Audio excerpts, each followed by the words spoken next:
Tanya, can you hear me?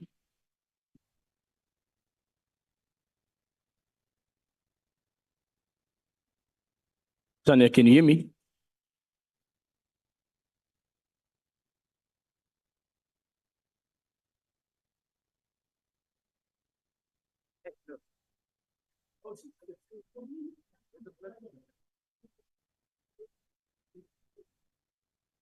Platform, can you hear me?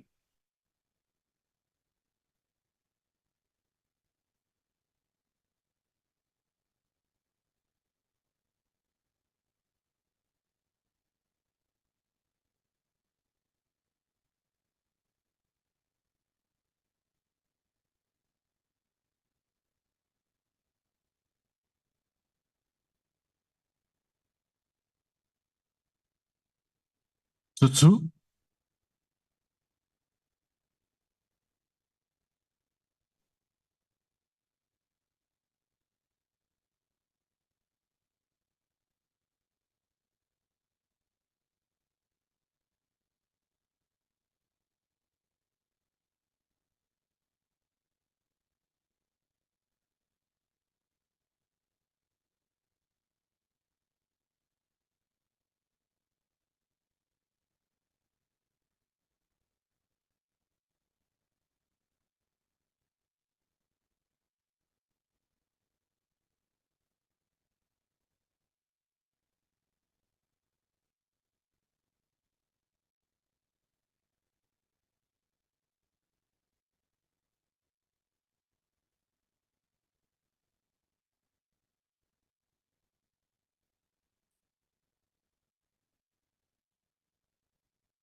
The House Chairperson.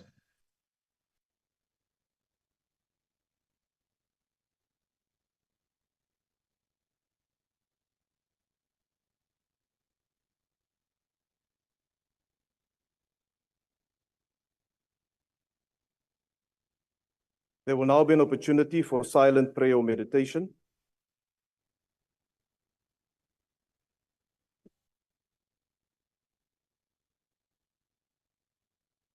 Please be seated.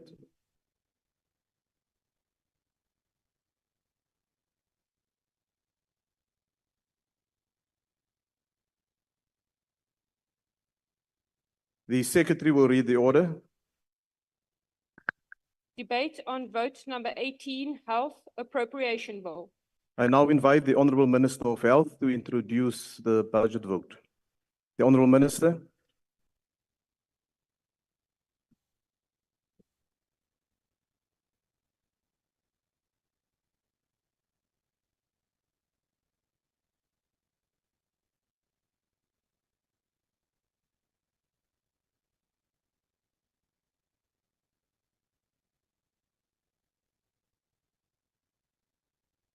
Honorable House Chairperson,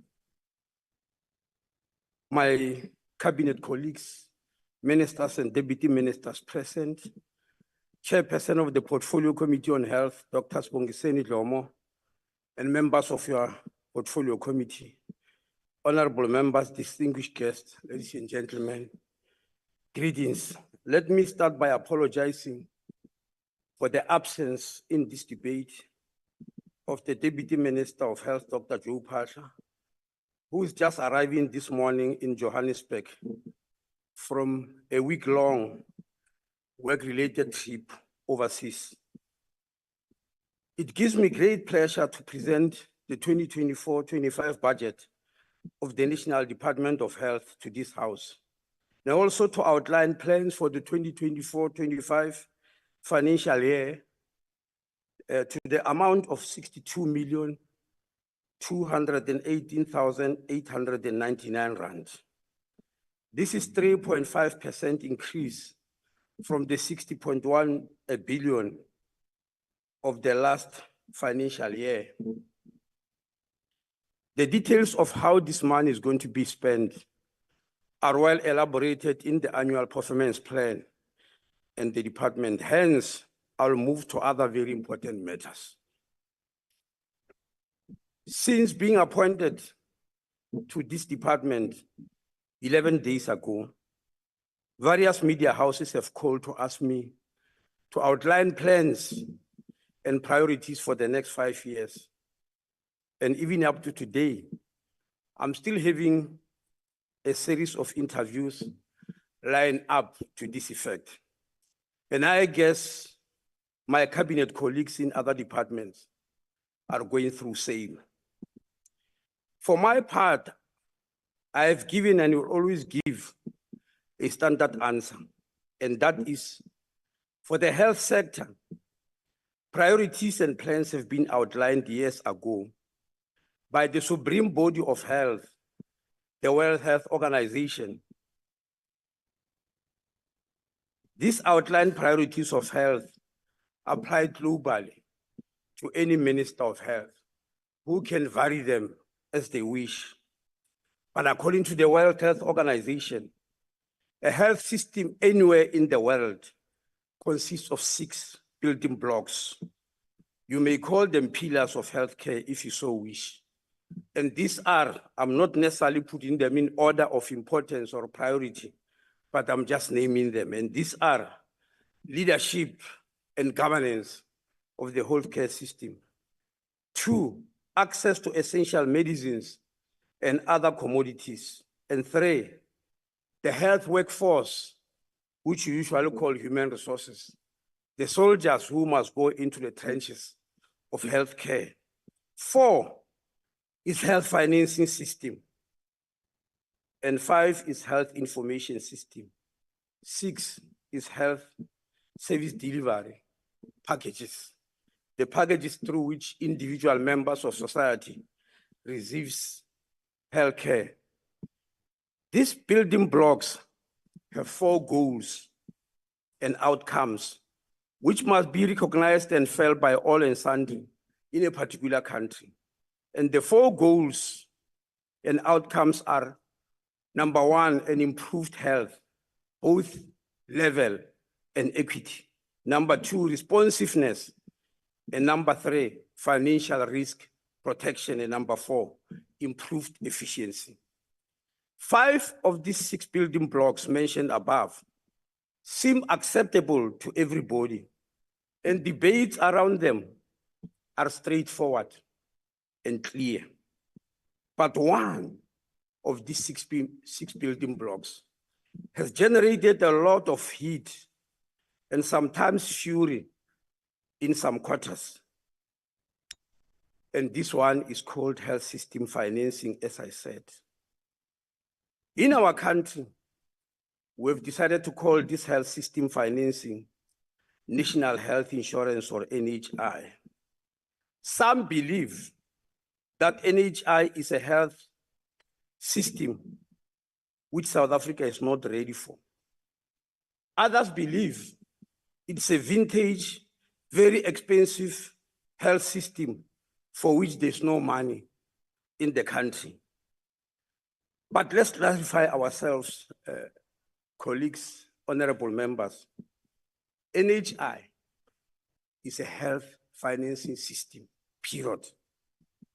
It is called universal health coverage by the World Health Organization. It is a health financing system which is meant to equalize between the rich and the poor.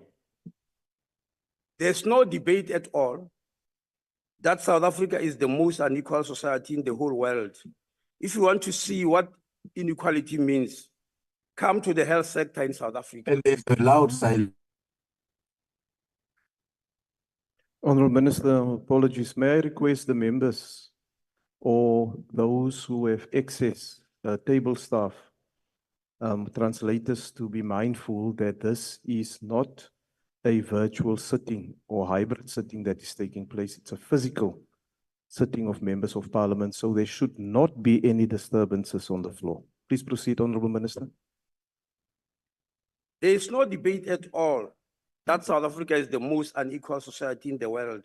And if you want to see that inequality or what inequality looks like, you come to the health sector. Within the borders of the same country, some are getting world-class health care, while others get such a poor health care, we may believe we live in different countries. We can no longer, with our eyes open, sustain such gross inequality. If there is something we can do about it, we must do it now and not in the distant, ill-defined future.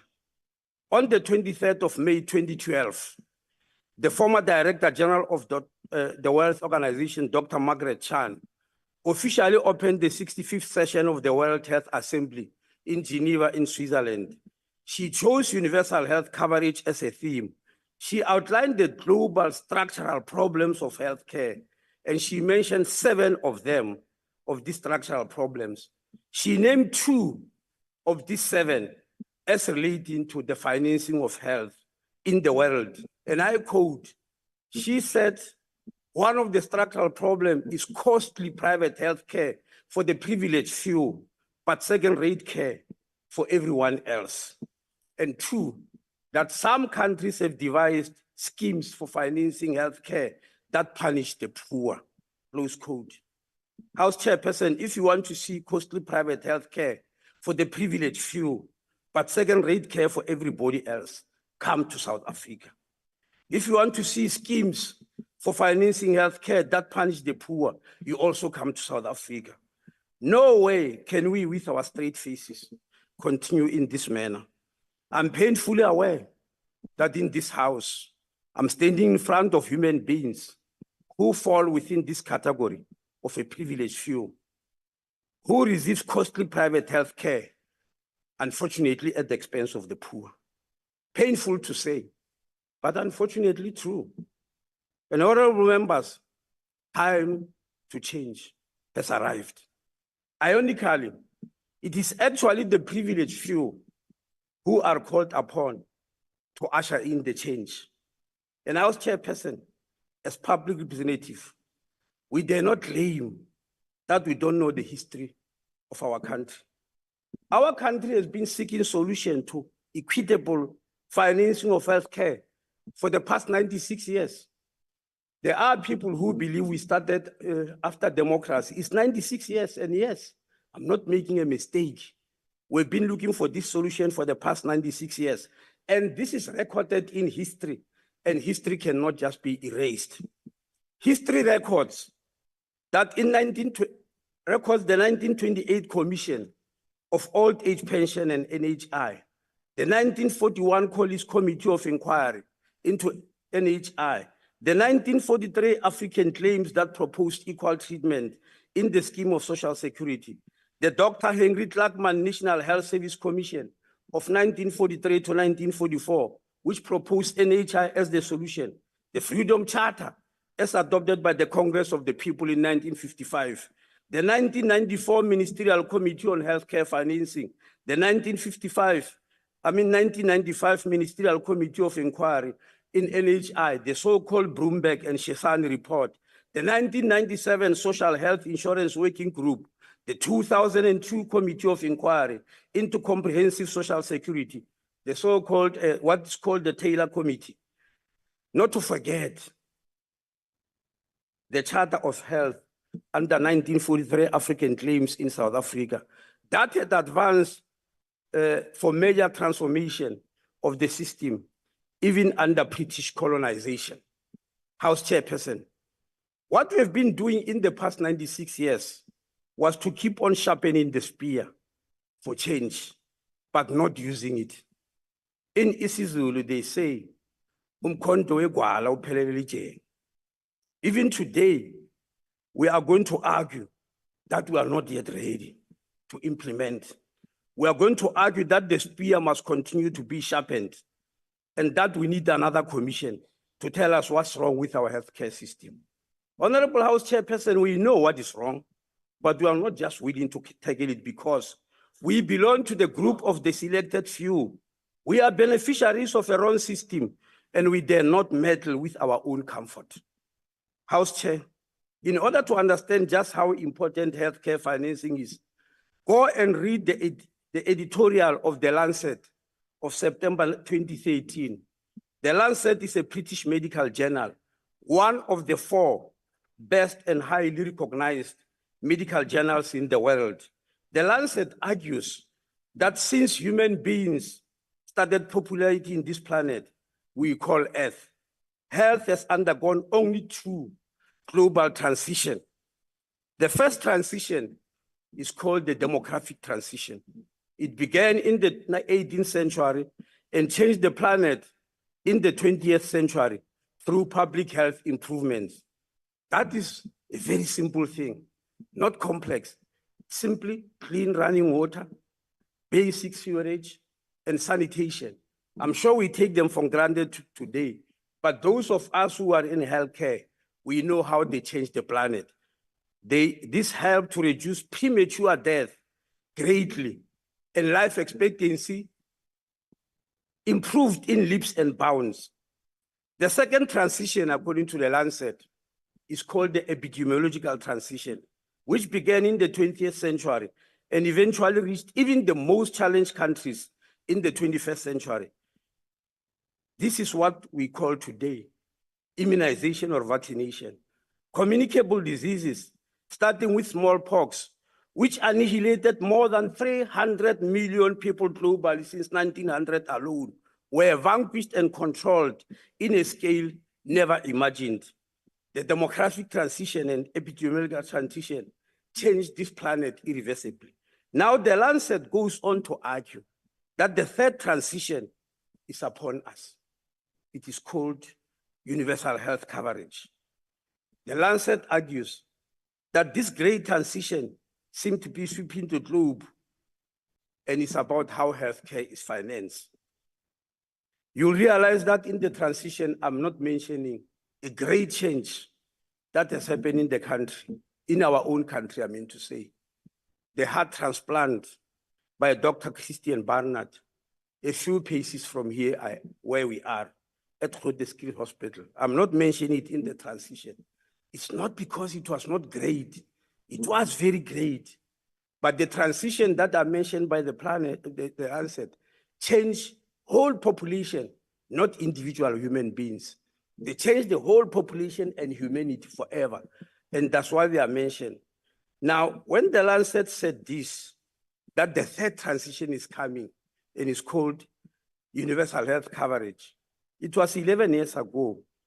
But there seems to have been a big pushback from the rich as it is now happening in our own country. There's a pushback that we dare not go in that direction, even though everything in history points that we need to.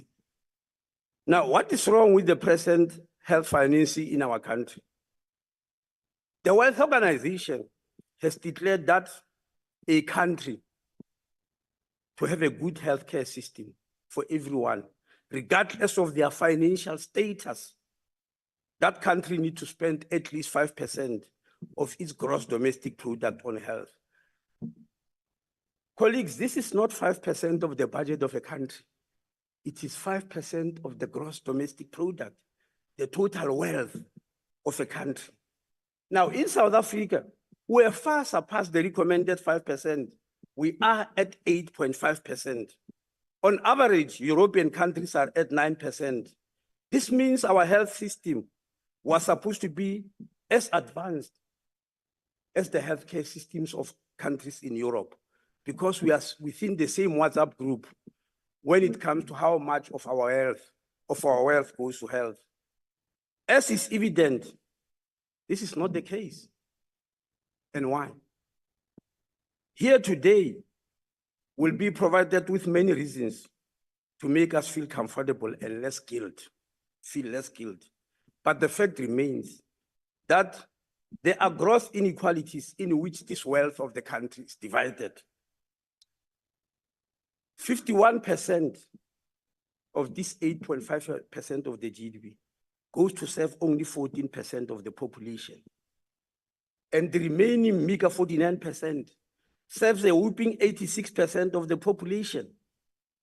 Everybody agrees that we are the most unequal society.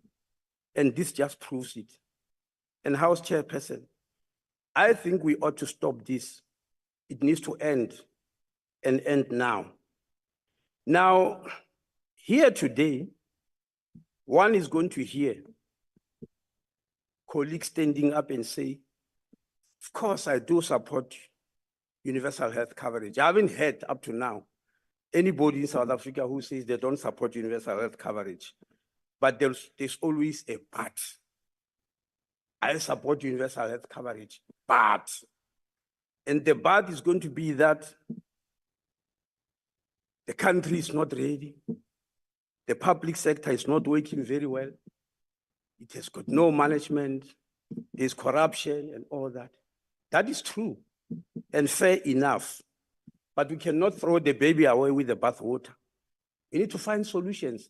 We can't say this system is good, but because it has got this and that, which things can easily be resolved, and then just throw it away. Let us discuss the areas that need to be ironed out. And we've done so before as South Africans. We've done so in 1994. We are doing so today after the results of the elections, which were not what any party was expecting. And we have been able to show that we can resolve problems if we wish. Now, colleagues, I wish to let you know that the argument that is always forwarded, that we must not meddle with private healthcare because this money is private and comes from pockets of individuals. Is that true? For those who don't know, yes, this seems like that. But for those of us we know, really, is this private money? Let me give you the figures. Our government, the state, subsidized private healthcare for the rich in a way unimaginable. 1.3 million public servants, plus all members of parliament, honorable members standing in front of whom I'm standing, and honorable members in legislatures, and all the judges of our country are subsidized by the fiscus of this country to the tune of 70 billion rand per annum. This comes in the form of medical aid subsidy in your salary. It is 70 billion, yes. And any person in our country who is on medical aid, regardless of who is their employer, they receive tax rebates from SARS. And I'm made to understand that these tax rebates amount to about 30 billion. Hence, 100 billion rand of the fiscus goes out to subsidize us, the rich, and leave the poor out. And we all know that at the end of the day, this money gets exhausted somewhere around September and October. And we, the rich, go back to the public healthcare system at no cost and demand help. But the poor person who doesn't have a medical aid, even if the help they need is in the private sector, they cannot go there. So we, the rich, we are double dipping. And we found nothing wrong with that. Let me give you some other figures. Let's start with life. Every year, 1.2 million women fall pregnant in this country.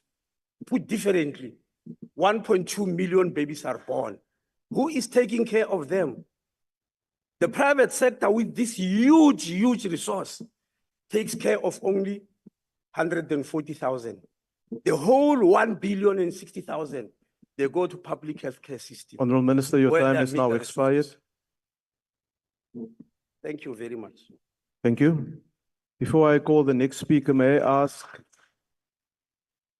I request the chamber staff to ensure that we have waiting chairs on both sides so that the speakers who follow can move from their seats timeously so that we do not have undue delays waiting for members to come from the seats where they are seated. The next speaker is the Honorable Khil, and she will deliver a maiden speech.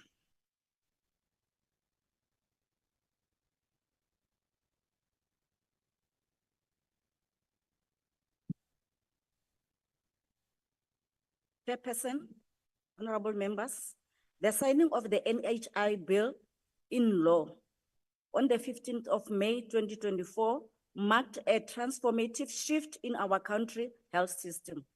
As noted during the signing, the fundamental principles of the NHI are an expression of a long-standing promise which dates back as far as 1940s, as noted in the African Claims document. These ideals that stood the test of time and carried through the 1994 Democratic Dispensation under the African National Congress's National Health Plan for South Africa to establish an equitable, quality, and accessible healthcare system for all.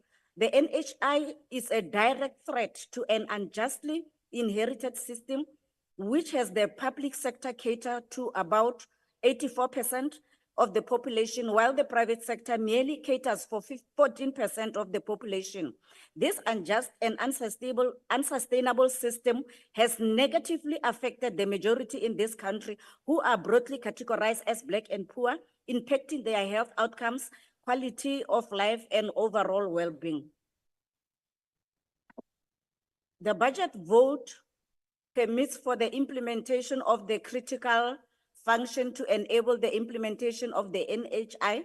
The success implementation of the NHI is a pivot as it enables South Africa to realize its commitment to the local and global commitments. Locally, South Africa is governed by the Constitution, which declares that everybody has the right to equality, including access to health care services. Furthermore, we are in the last decade of the National Development Plan Vision 2030, which calls for phase-in national health insurance with a focus of upgrading public health facilities, producing more health professionals, and reducing the relative cost of private health care. Therefore, the realization of the NHI is not merely a health reform plan, but a pathway for South Africa to realize its strategic developmental goals towards creating a united, democratic, and prosperous country. This has profound implications for decreasing not only health disparities, but also inequalities. When people have access to health and quality healthcare, diseases can be detected and managed timeously.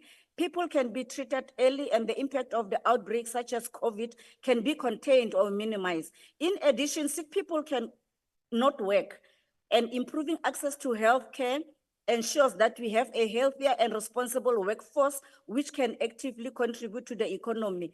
Furthermore, the unified NHI fund will reduce the need for individuals to pay from out of their pockets for healthcare services, thus increasing household disposable income. Simply put, health is a cross-cutting issue that affects all spheres of society. Better health outcomes helps to alleviate poverty, enhance the quality of education, promote gender equality, and allow all the people to engage more fully in economic and social activities. NHI can thus serve as a catalyst for greater socio-economic growth and the accomplishment of the socio-economic prosperity in different industries. Chairperson, in addition to being a critical instrument to foster social cohesion, the NHI acts as a tool towards South Africa aligning global commitments to achieving sustainable development and a healthier world. South Africa is one of the countries committed to the United Nations agenda of 2030 for sustainable development, particularly to realize goal 3, good health and wellness. The objective is to promote the citizens to lead a healthy life, create a health system which improves health outcomes. The NHI is committed to the global by ensuring that it removes the financial burden attached to the health that has the impact on accessibility and quality of healthcare citizens received. A global community which lives with potential of health threats and other crises which affects people's health, livelihood, such as devastating climates.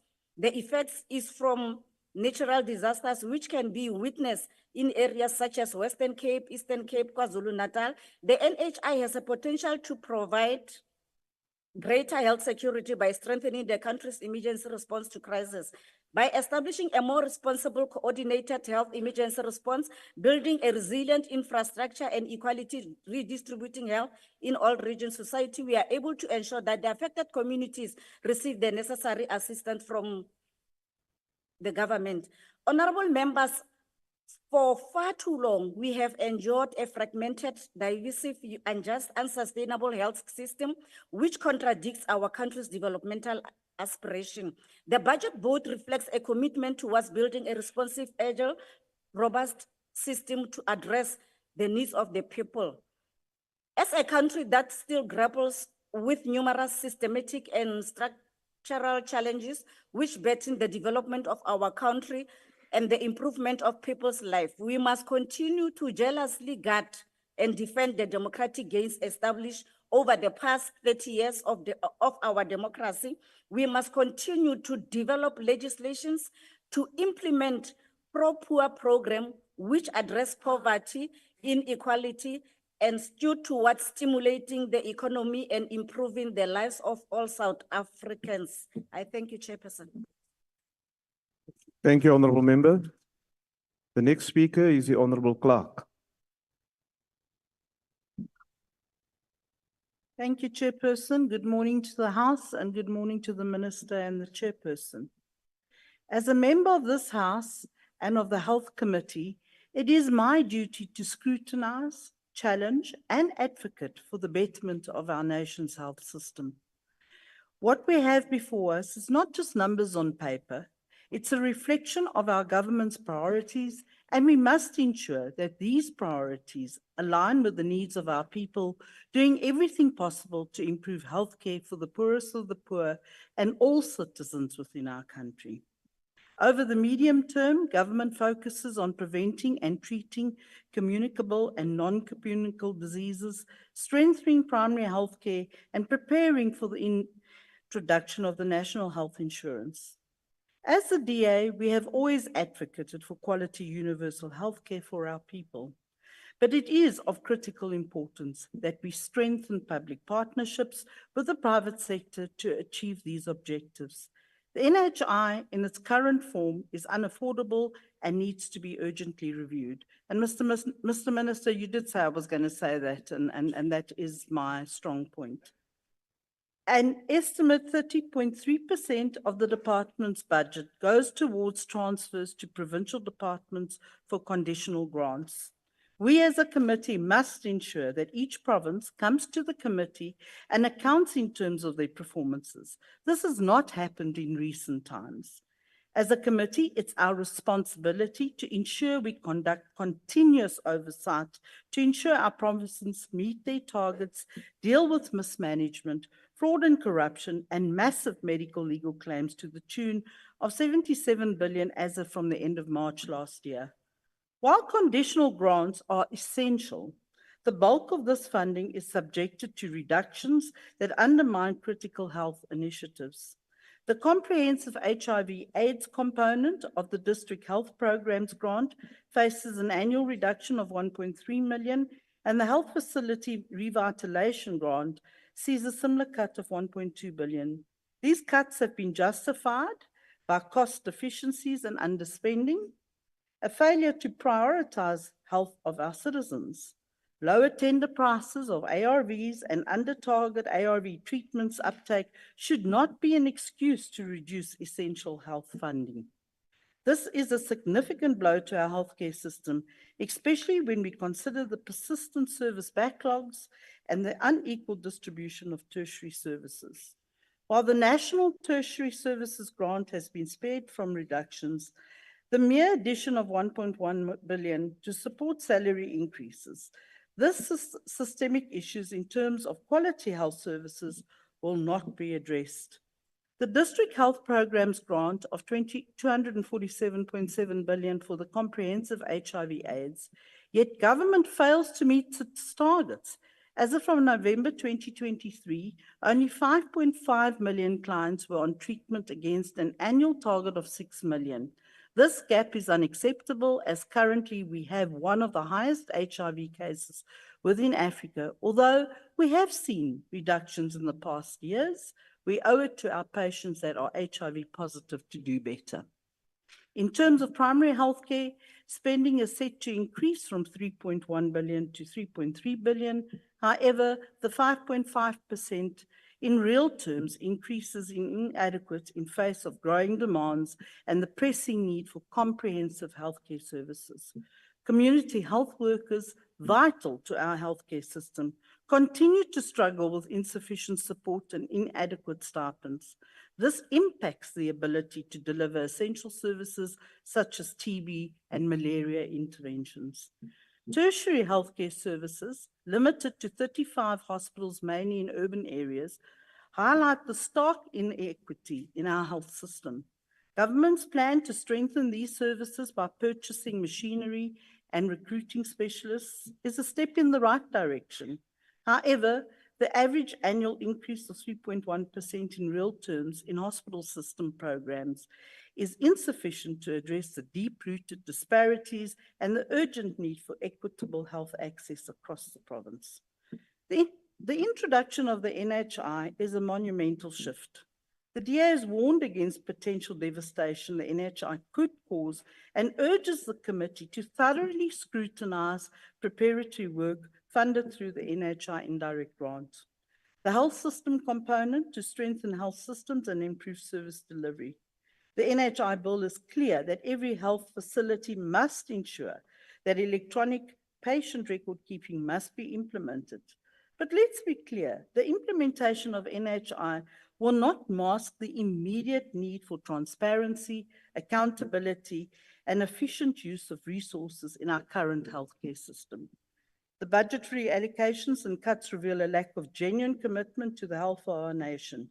It is not enough to allocate funds. We must ensure these funds are used effectively, transparently, and equitably. We must prioritize the health of all South Africans, not just in those in urban centers, not just those within urban centers. The DA will continue to hold the government accountable. We will fight for a health budget that truly reflects the needs of our people, ensuring that every South African has access to quality health care. This is our moral duty to do so as this committee and this House. I thank you. Thank you, Honourable Member. I now invite to the podium the Honourable Reverend Quaza, who will deliver a maiden speech.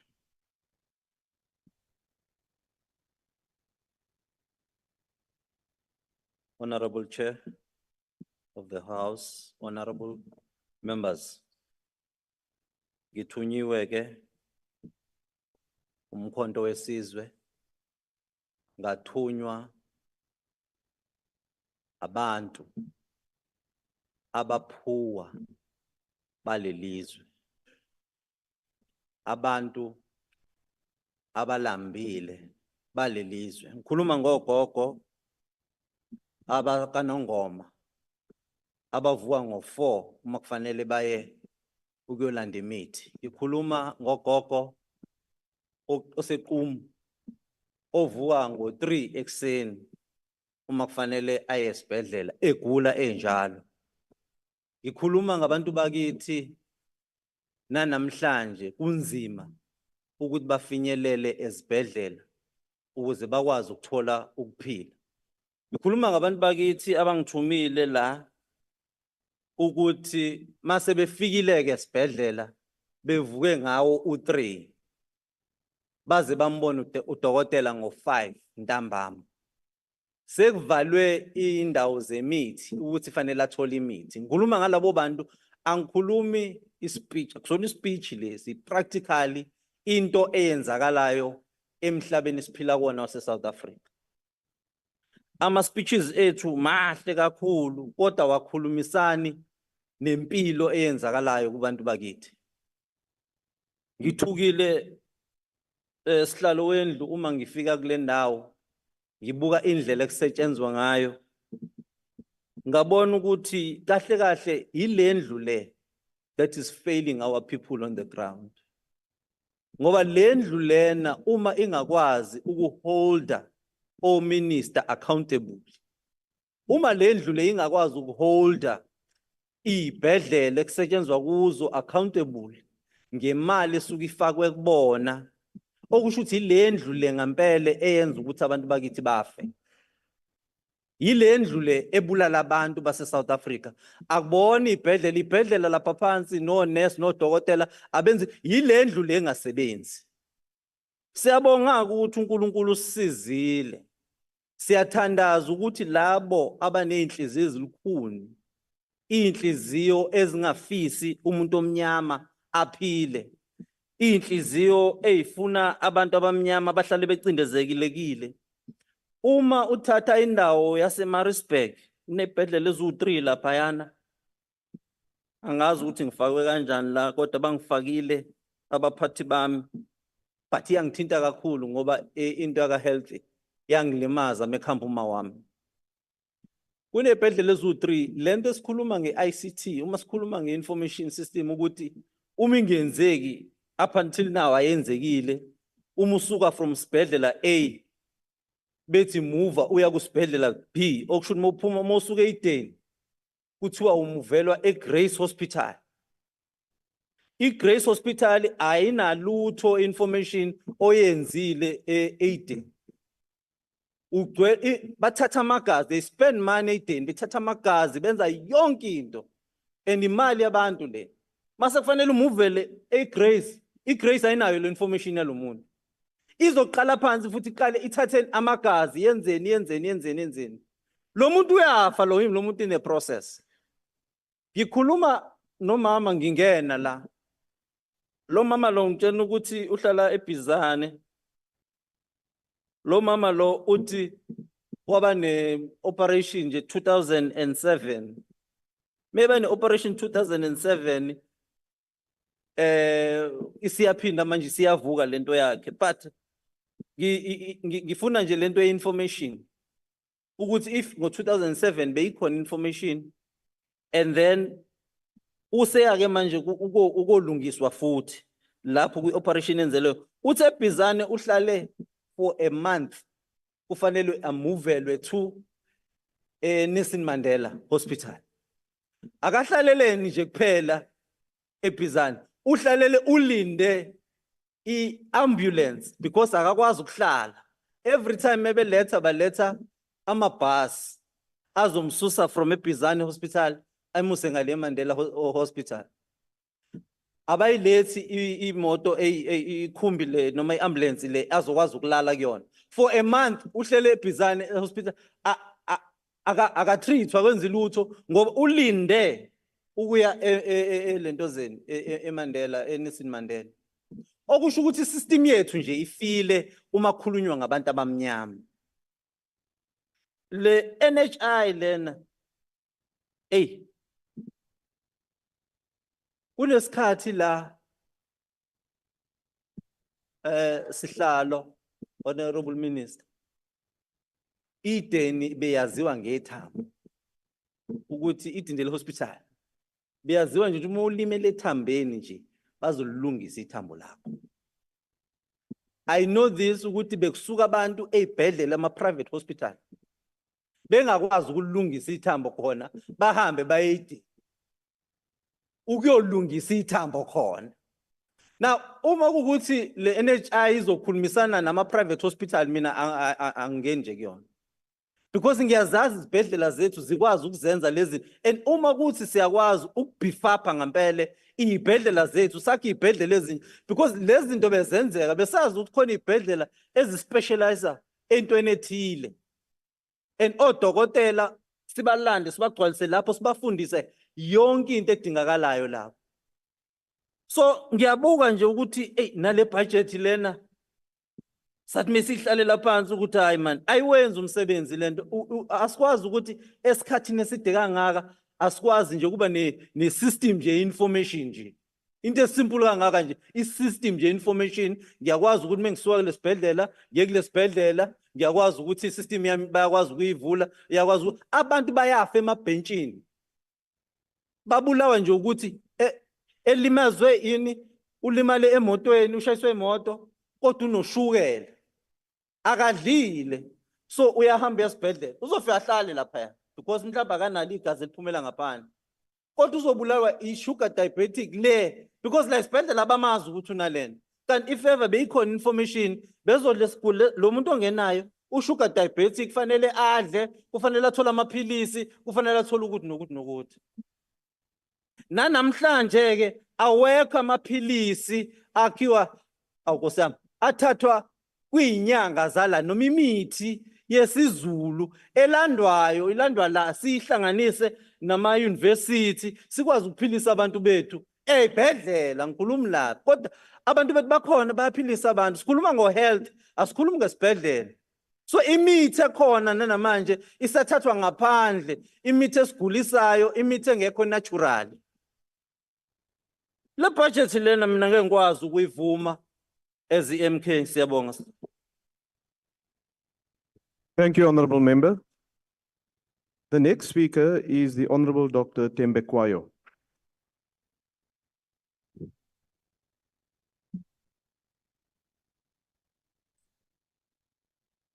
Thank you, Chairperson. Chairperson, the economic freedom fighters reject budget vote 18 on health. A defining feature of the past 30 years of political freedom in this country has been the inherent inability, or perhaps the crippling fear of the aspirant bourgeoisie which took over power in 1994 to drastically reimagine a society free of inequality and racism. For the past 30 years, this group of people entrusted with power by our people has been hell-bent on replacing a white exploitative class with a black one. Their intentions have always been to sit at the table of the oppressor, not to deal with the oppression. Nowhere is this failure more apparent than in the provision of health in this country. Over 85% of our people depend on poorly resourced public health institutions, where you are likely not to get medication, where medical professionals are overworked, and where thousands wait on queues for hours on end. The remaining 15%, largely white, have access to adequately performing private health institutions. Why is it that access to health is dependent on wealth in a country such as ours, where wealth is white and poverty black? Decline in the quality healthcare provision has caused the public to lose trust in the healthcare system of South Africa. The Auditor General in 2022-2023 report on ideal clinic realization and maintenance program in 27 primary healthcare facilities in the 9 provinces had some negative findings that included maintenance schedules that were not implemented, lack of functional backup electricity supply and or piped potable water, emergency trolleys that were not restored daily, lack of hand hygiene facilities, and inadequate management of medicines supplies. The root causes included human resource deficiencies, such as lack of training, guidance, and support to some health workers, lack of supervision and leadership, and the insufficient and or no dedicated funding for the implementation of the programs. How do we support the budget vote on health if the department still has leadership that do not exercise oversight responsibilities regarding financial and performance reporting and compliance, as well as related control, which resulted in material misstatements and material findings reported in the audit report? How do we support the budget vote in health where the management did not implement proper record keeping in timely manner to ensure the complete, relevant, and accurate information was available to support financial reporting, resulting in the material findings reported? The department appears to change indicators on a regular basis. This impedes continuity and hampers monitoring of the effectiveness of its programs and the impact it has. Pertaining to the unfortunate incident of the fire that occurred in Dr. George Mukari Hospital's female psychiatric unit, which sadly resulted in the passing of a 35-year-old patient, your department only offered debriefing and counseling services to the affected families, and no mention of compensation was done. We need free, universal, and quality healthcare for everyone. We need, Minister, the clinics, all clinics in South Africa to open 24 hours, 7 days a week. The National Health Insurance Act, signed into law just before the election, is an insufficient legislative measure and will only enrich private hospitals and not improve the quality of services in public institutions. And besides, even the implementation of this limited measure is now under threat with the submission of the ANC into hegemony of the market-driven illogic of their masters, the Democratic Alliance. As such, the EFF rejects this budget. Thank you. Thank you, Honourable Member. I now invite to the podium the Honourable Mhlongo, who is also delivering a maiden speech.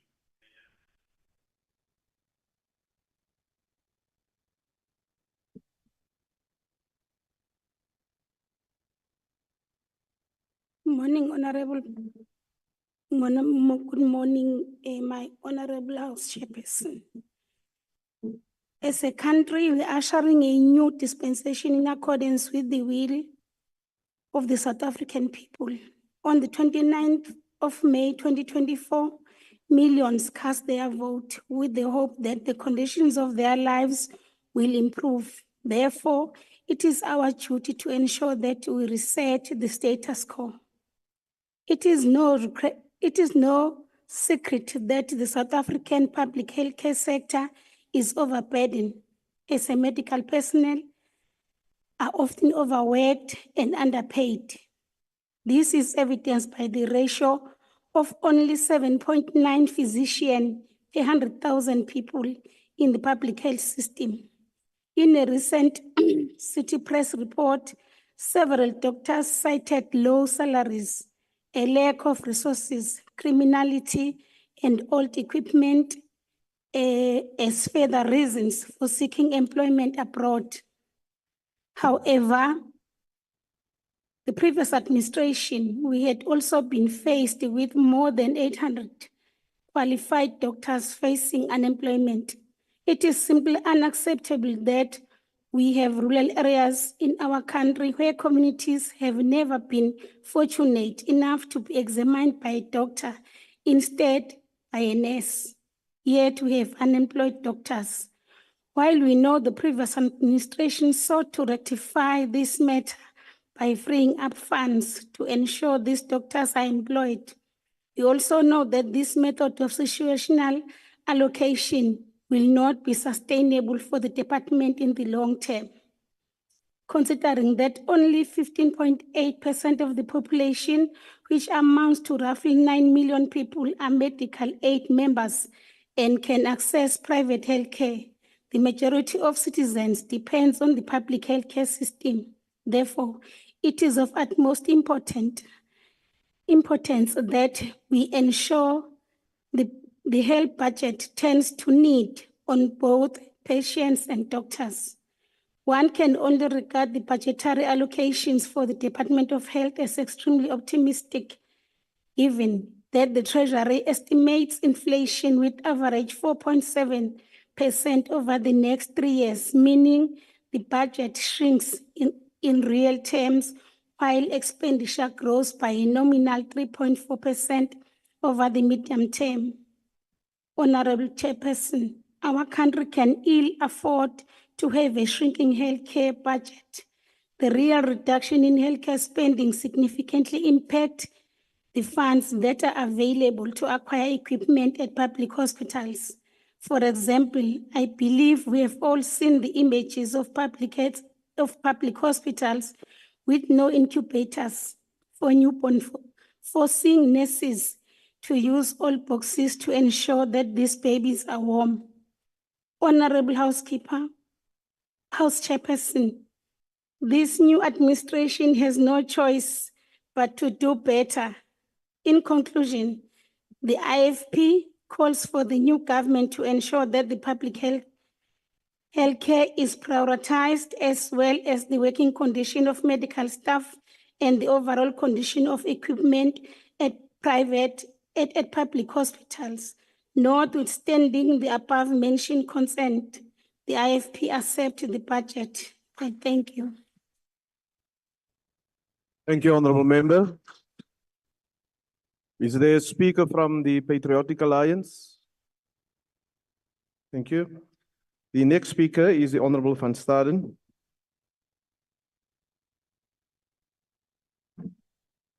Thank you, House Chairperson. Chairperson, the election is over and the government of national unity has been formed. Through this new government, the Freedom Front Plus will play an active role in South Africa's new political landscape. The FF Plus will always reserve its right to criticize, and we will make full use of all government processes to serve the best interests of the voters. Ons moet met mekaar reguit wees dat onder 'n nuwe regering daar veranderinge aangebring sal moet word in die bestuur en administrasie van hierdie departement. Daar sal dringend gekyk moet word na die onderskeie beleidsstukke van die departement. Aanpassings sal gemaak moet word. Ou uitgediende beleide wat nie meer van toepassing is nie, sal of hersien of geskraap moet word om plek te maak vir meer moderne, werkbare nuwe idees. Die dae is verby waar daar vasgeklou was in beleidsstukke wat bygedra het tot die totale verval van hierdie departement. Ons moet verantwoordelik optree en ons moet verantwoordbaar wees vir die besluite wat ons neem wat 'n impak het op die daaglikse lewe van alle Suid-Afrikaners. The total allocated budget for 24-25 amounts to 62.2 billion. Some will have a point of view that this will not be enough to eradicate all the problems that has collapsed the public health sector. Chairperson, the biggest challenge in public health care is not a lack of money, but a lack of expertise and sound management. Mismanagement and corruption have destroyed our public healthcare institutions. The medical aid industry and private medical service industry are crucial partners in offering good quality healthcare services in South Africa. The FF Plus will strive to establish cooperation between the private and public healthcare sectors so that expertise and facilities can be pooled. The main drive will not be transformation, but offering good, accessible healthcare to all the people of South Africa. Sound management practices should be implemented at all hospitals and clinics. Slegs persone met bestuurservarings moet aangestel word as hoofuitvoerende beamptes vir hospitale. 'n Gesonde Suid-Afrika is 'n gelukkige en vooruitstrevende Suid-Afrika. Daarom is dit belangrik dat 'n gesondheidstelsel ontwerp en bestuur moet word deur kundiges en so werkbare stelsel moet beide die openbare en private sektor bevoordeel. Ons bly by ons standpunt dat die nasionale gesondheidsversekering nie daarin gaan slaag om openbare gesondheidsorg se gehalte te verbeter nie, maar eerder die teenoorgestelde uitwerking gaan hê. We must get rid of the problems in the public health sector that is costing the taxpayer a lot of money. Money that could have been used for the procurement of medicine, medical equipment and beds, the construct of new hospitals and clinics, the upgrading of infrastructure, the effective utilizing of buildings and the appointment of clinical and non-clinical staff, especially doctors and nurses. Provinsies moet verantwoordelik gehou word, hulle sal op 'n gereelde basis moet kom verslag doen aan die portefeulje komitee. Menseregte skendings wat daagliks in ons openbare hospitale plaasvind, moet met wortel en tak uitgeroei word. Amptenare en politieke hoofde wat hiertoe bydra, moet verantwoordelik gehou word vir hulle dade. Yesterday, the life ACDP inquest found that the death of some of the mental health patients were caused by the former Gauteng Health MEC Kodani Mashlangu and other heads of the Gauteng department. The FF Plus made it very clear right from the start of the strategy that we will not rest until the persons who were responsible for the strategy are held accountable. We hope that the National Prosecuting Authority will charge these individuals so that they can be prosecuting and brought to justice. Too many lives have been lost due to irresponsible decision-making, and it cannot tolerate it any longer. Chairperson, I want to conclude with the following. There were many leaders before us. There will many leaders after us. It is what we are going to do now that will determine whether we will be remembered or not. What we do now will determine whether history will praise or despise us. We only have one chance, and it is this one. Let's restore and build. Thank you, Chairperson. Thank you, Honorable Member. The next speaker is the Honorable Dr. Leape, who is also delivering a maiden speech.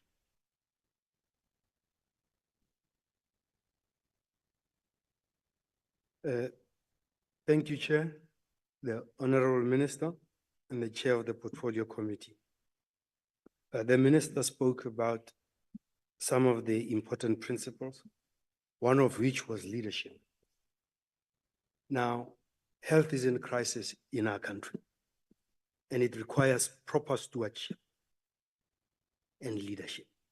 From the National Assembly, we need to ensure that we pledge solidarity with the people that voted us to power by committing to obtain our health services from the public sector as public office bearers that lead by example. There will be no greater incentive to ensure proper oversight throughout the public health system than by obtaining our personal health services with the people, so that we truly become a government of the people, by the people. We support a health budget, but not unconditionally. We cannot continue to do business as we have done to date and expect different results. As the Minister alluded, resources we have. We spend 8.5% of GDP. So money is not our problem.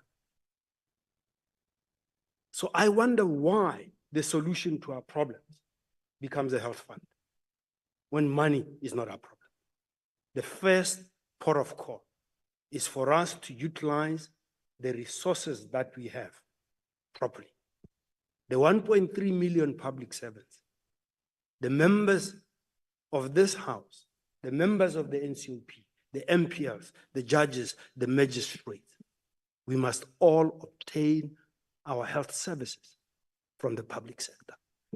The first thing to do is to scrap PAMED and stop complaining. And we should be the ones that lead as to where we want society to go. And I can assure you, if all of us get our services from the public sector, what we find there will stop.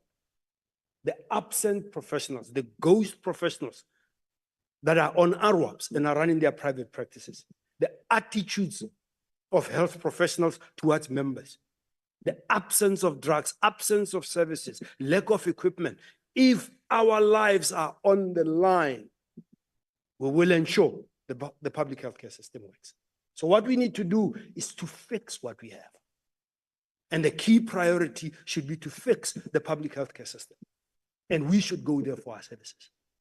We should recognize that private provision will always exist.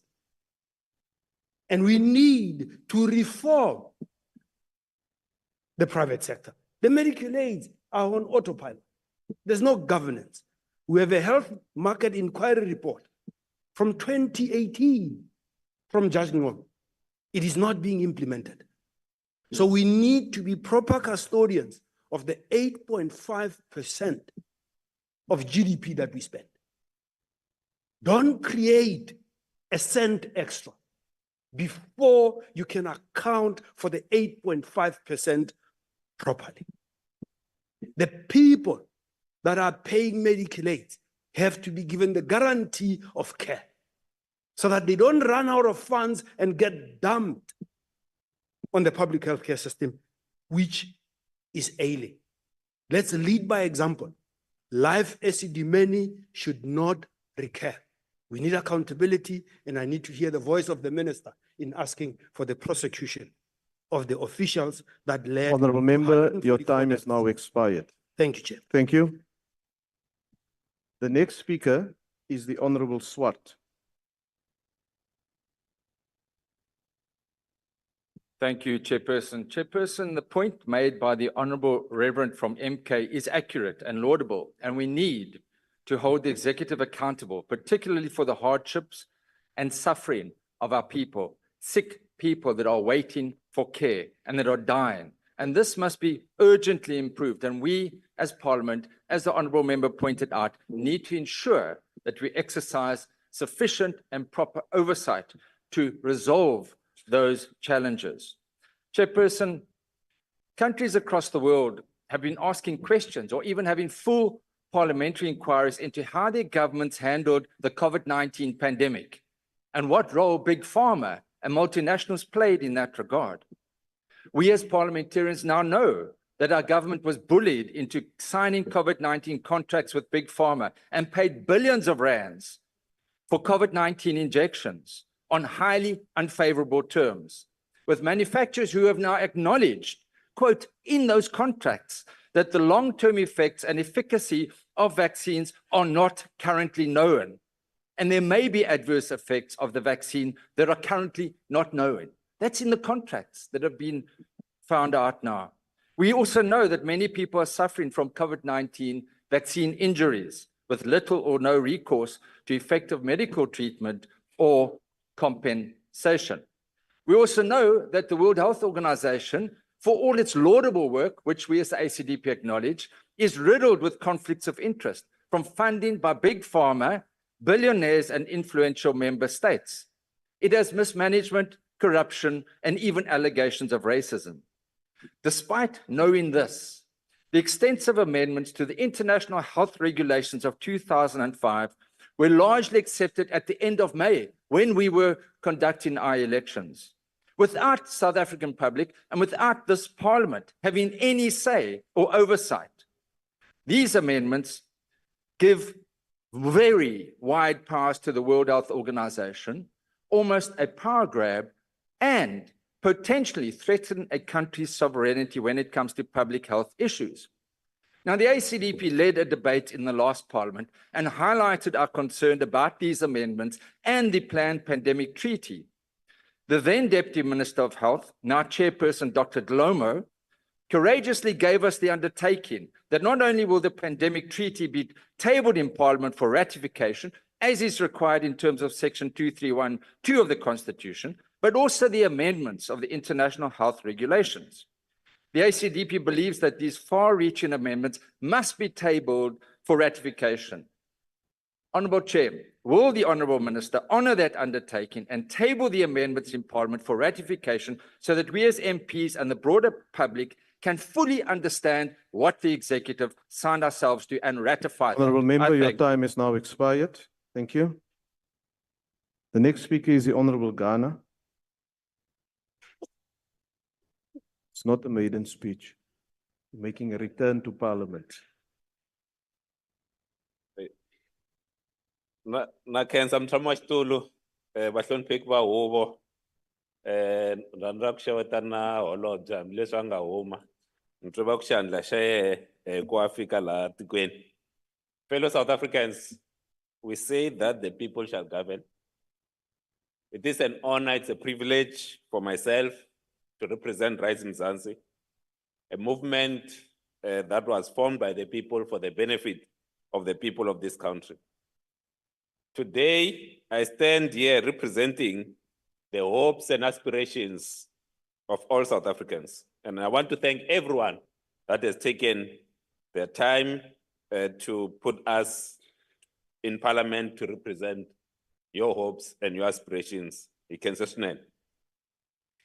it is befitting that the very first vote that is debated in the 7th Parliament is that of the Department of Health, because we do know that everything starts with a healthy nation.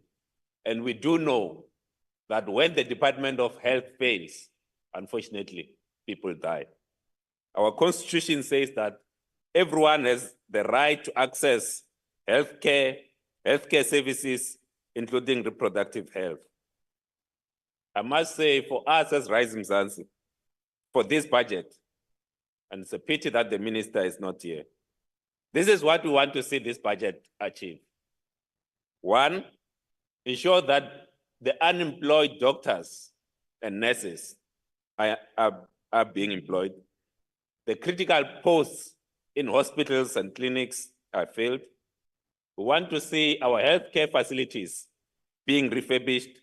We want to see ethical professionals being appointed to the department.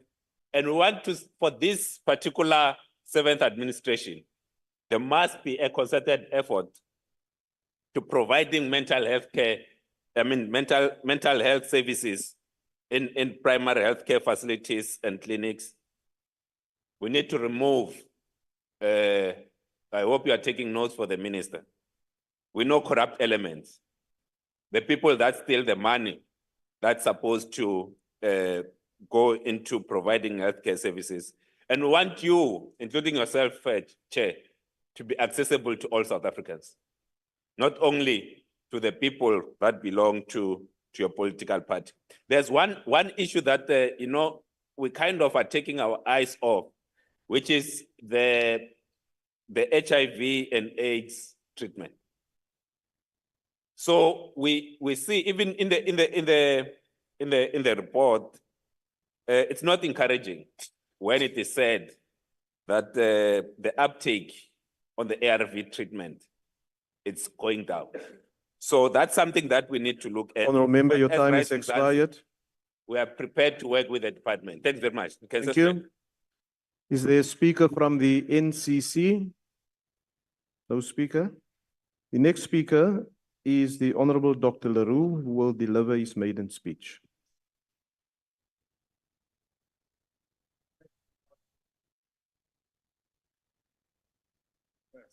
Thank you, Honourable House Chair.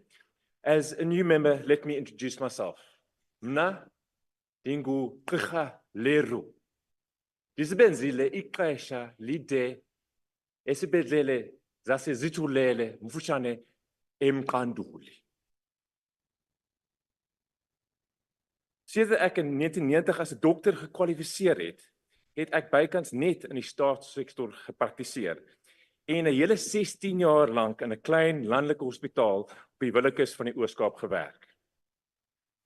Those years were the most challenging, exhausting, and also the most rewarding of my medical career, and it was a wonderful privilege to be part of a team of clinicians that helped to turn Zitulele Hospital into a place that was regarded as one of the best rural hospitals in the country, and that really served that poor rural community.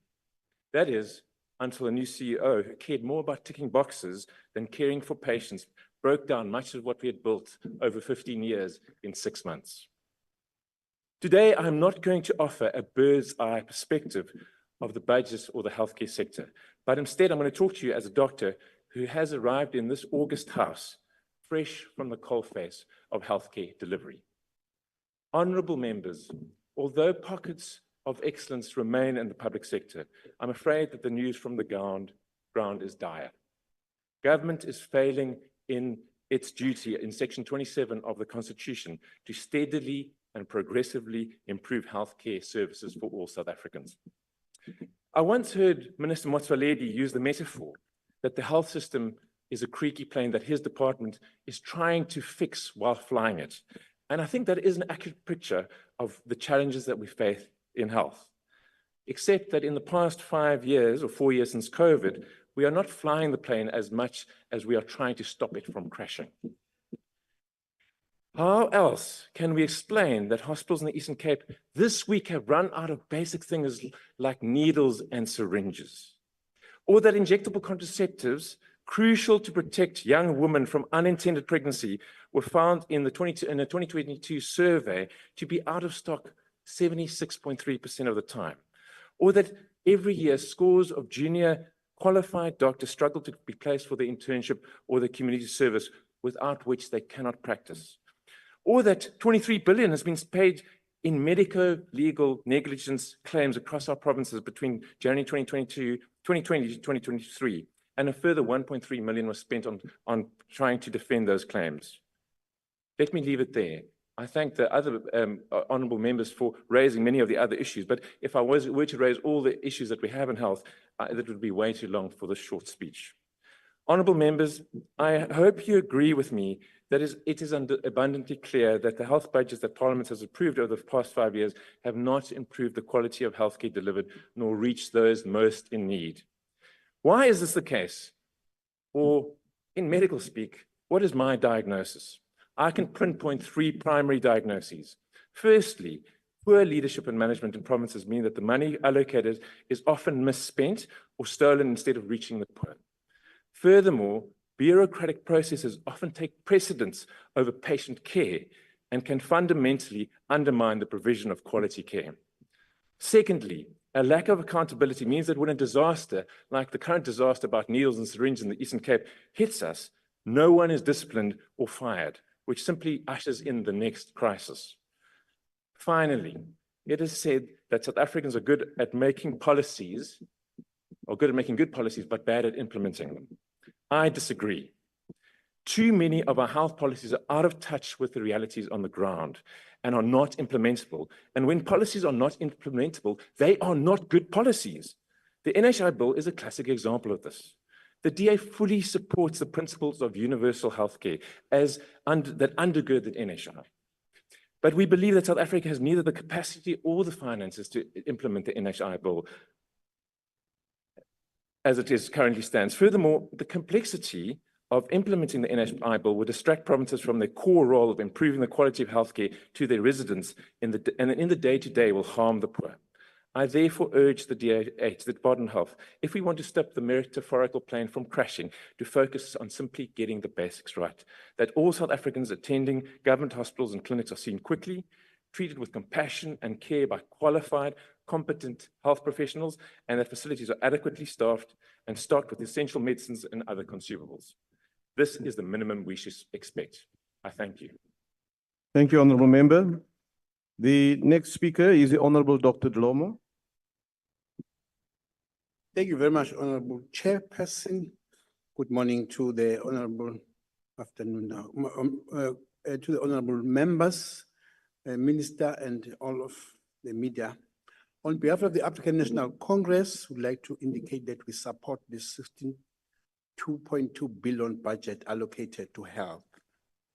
I'd like to start with a quotation of the first democratically elected president in 1994, President Nelson Mandela, when he says, I quote, "As a signal of the government's seriousness to address major areas of desperate needs in our society, the government will, within the next 100 days, implement various projects under the direct supervision of the president. Let me briefly mention these.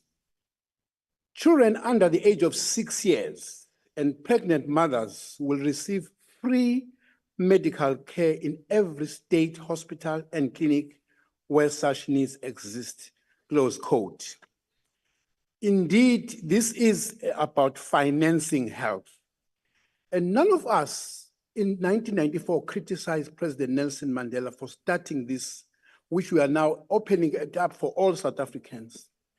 Consequences of this policy are very impactful.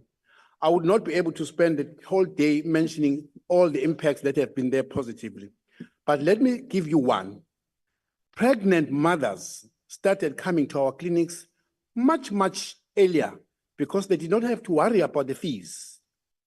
And Minister, we implore you to continue focusing on the maternal mortality rate ratio, which even today we are aspiring that it must be below 100 per 100,000 of women giving birth. Another good policy that came out, therefore, was that the pre-MTCT, prevention of mother-to-child transmission, has assisted us because mothers were coming much earlier to our clinics. And therefore, we were able to catch up mothers who are pregnant much early and start them on treatment if they had HIV positive. Now, Minister, we want to move away from this prevention of mother to child transmission and go to elimination. We want to actually say, we want to have women who are HIV positive, some of them falling pregnant, but all of them now, Minister, it's high time they must actually give birth to HIV negative babies. So we need to move to elimination, and we have really done some strides in that process. The second part, therefore, one wants to talk is the health system strengthening. In 2018, President of our country called all health activists, stakeholders in Beechwood to say, there's a problem here.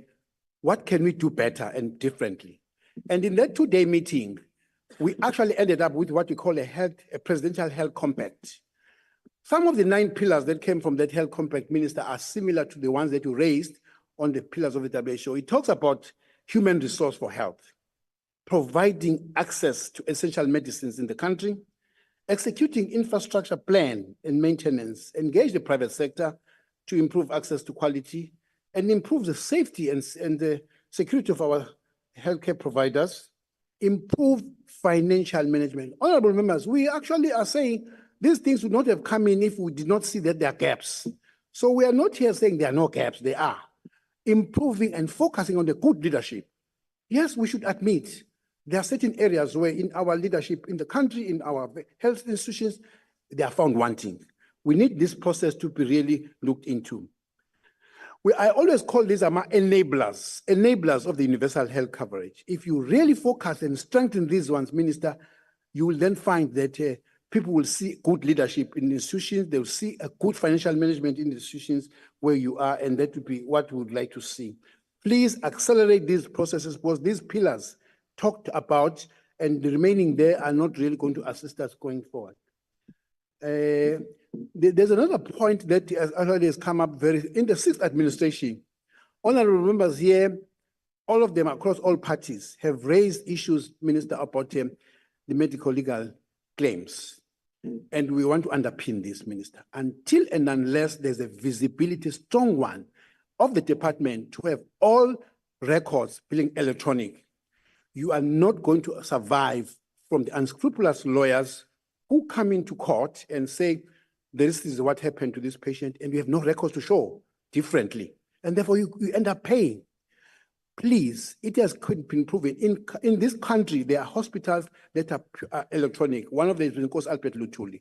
They are not found wanting when any other person there is actually coming with these records. So until and unless, Minister, we go electronic, we will really continue to have these budgets. There's one province in this country last year that spent 900 million just on medical legal claims. We should improve on that and really make sure we move on that one. Minister, on the previous administration, the department was found wanting on issues of forensic pathology services. And honorable members here ask questions every time. What is the number of unclaimed bodies in the country in the forensic pathology? When are you going to solve it? We were solving those issues, it never got solved. To date, without really fear of contradicting myself, there are more than 4,000 bodies in our forensic mortuaries in the country, the biggest number being in KwaZulu-Natal, that have remained unprocessed, unclaimed. There must be a lot of this. I want to commend you because in the last 2 months, there has been a committee of experts, which really is going to assist you because this is a technically matter that needs some experts. So this committee that we have actually formed of forensic pathology services experts in our country should and must actually assist you, and we would like to move and see that there is work that is being done on that, and we would like as a portfolio committee to see and get the response on that. In the meeting that we had with the department, the Director General spoke about this 5x5 on non-communicable diseases, and my honorable members have spoken to it there. If we do not pay services strictly so, we want to commend you and please accelerate the fight against HIV, TB, maternal outcomes, and all that.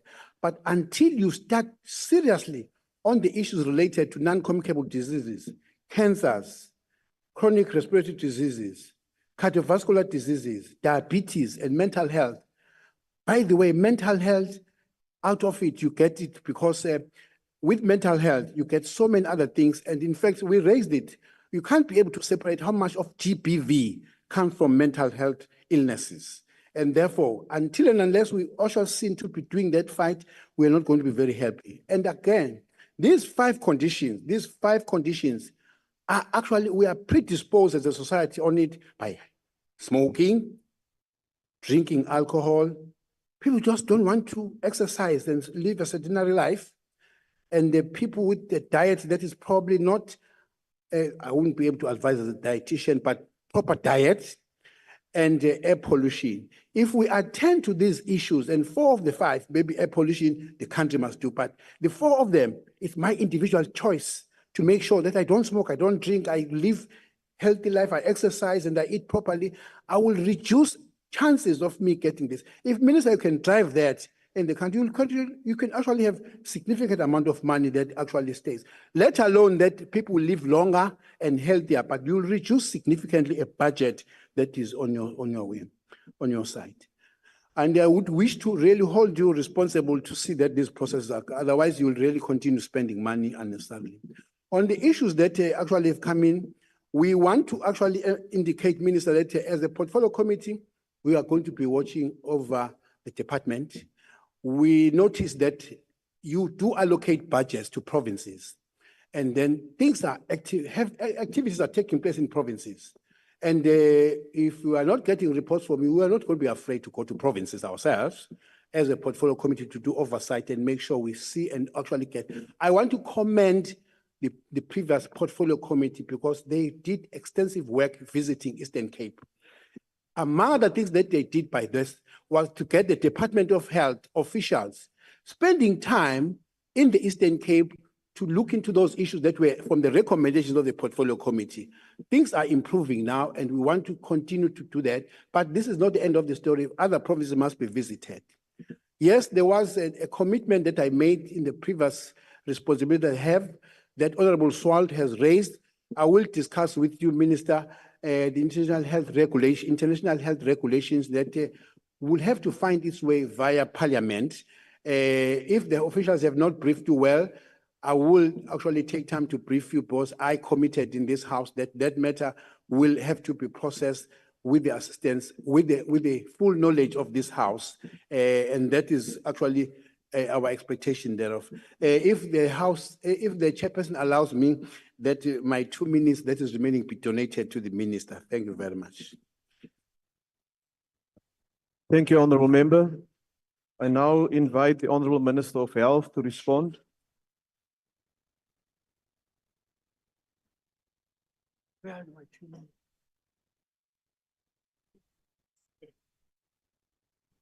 Unfortunately, honourable members, there's no transfer of time from members to the executive, so it remains 10 minutes. Please proceed, Minister.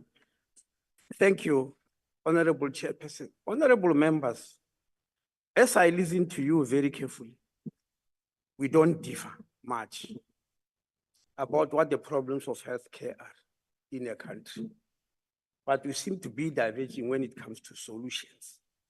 And this is the part that I'm going to ask that we concentrate on, because we have got to find solutions. Reverend Quaza, 90% of what you say, I agree with it, because I know it. I've been there in most of the areas that you have mentioned during my student days, because I studied and started working in KZN, because we quoted most areas in KZN. It's like that in most rural areas. And I agree with you wholeheartedly. The only thing I learned from you today, which is new, was that Edendale Hospital specialized in orthopedics. I had no need to specialize in heart surgery, particularly stepped heart, because people used to step each other with machetes that are used in the sugarcane industry. And I still remember how people used to move from England to come and learn here. And unfortunately, we became guinea pigs. Now, that is true what you said, that lots of public hospitals were excelling in their work. It's 100% true When did it change? In fact, in my early days as a medical student, private hospitals that started then were a convenience store for the rich. Anybody who want to rush to England as a business person and he has got an engrossed two nails, they will go there and it will be fixed and they will be on the way. Any serious surgery was done in public hospitals. It was like that all over the world. And you know, a few paces from where I am, Professor Christian Barnard did the first heart transplant. There was no private hospital which could do that. It was like that. What then happened is because in 1967, when Professor Chris Barnard did what he did, two things happened that were divergent that put us here where we are.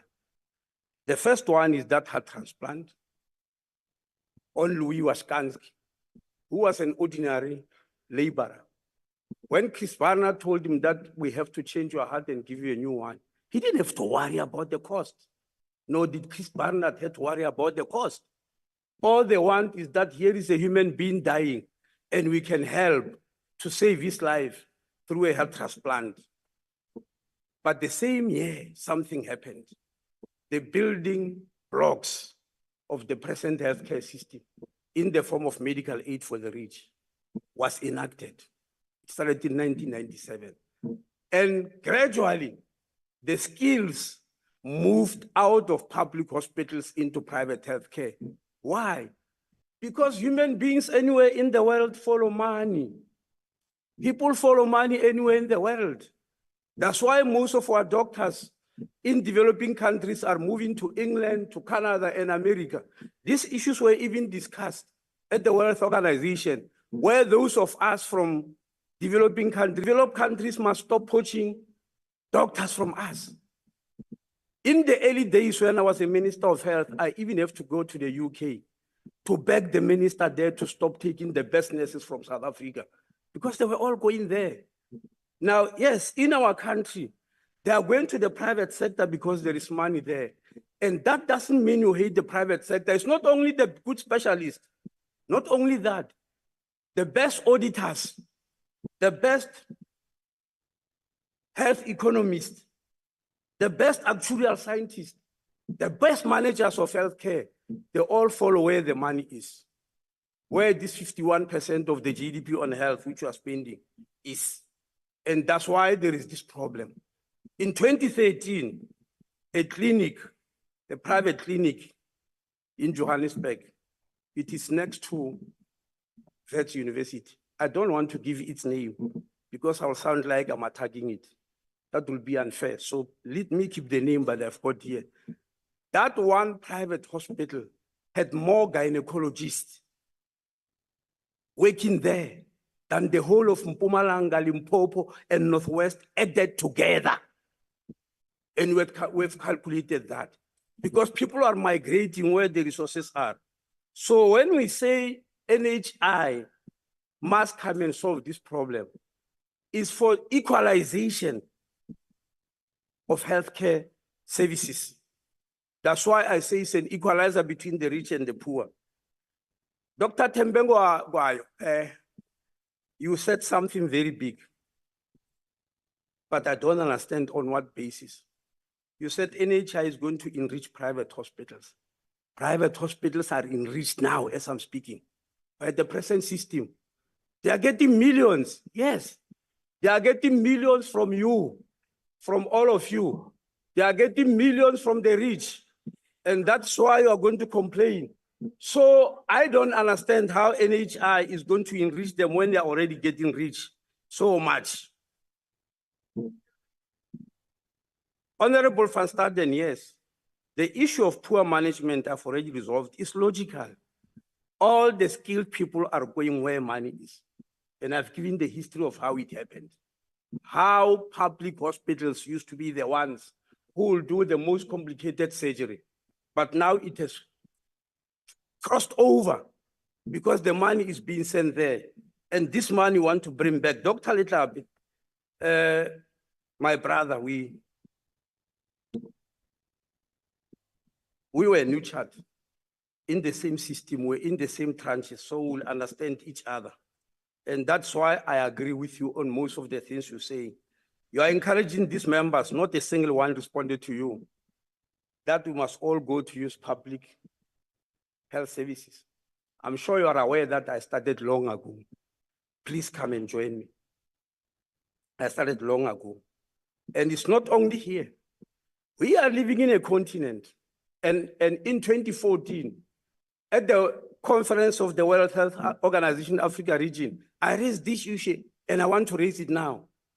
We are living in a continent where when a head of state is sick, all over African continent, they go to Europe, they go to China, they go to Singapore, they go to the East to look for healthcare, leaving their citizens here.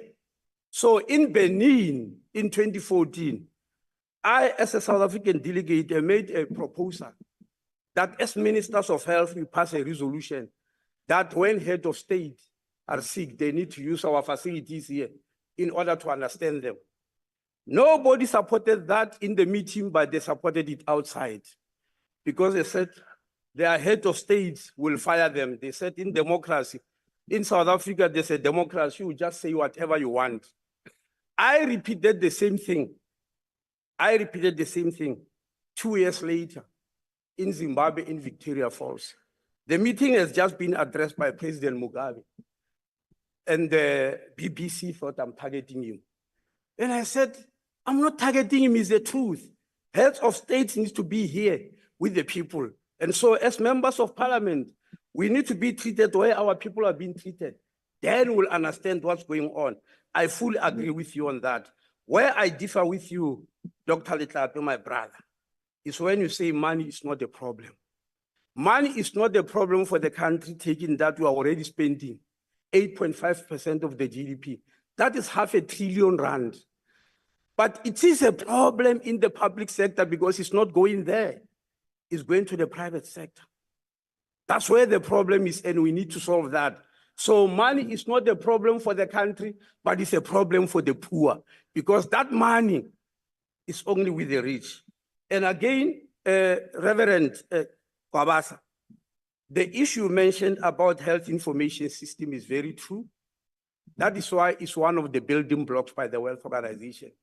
It's a very complex issue around the whole world because IT companies are unscrupulous, but fortunately, we've been looking for a solution. As I'm standing here in front of you, we are already piloting a system in the Chabeng, in the Free State, in both public and private. You mentioned people going from one hospital to the other and the records not being there. What you left out is not only from hospital to hospital in public, it's from primary health care to tertiary care, it's from doctor to doctor, it's from private to public.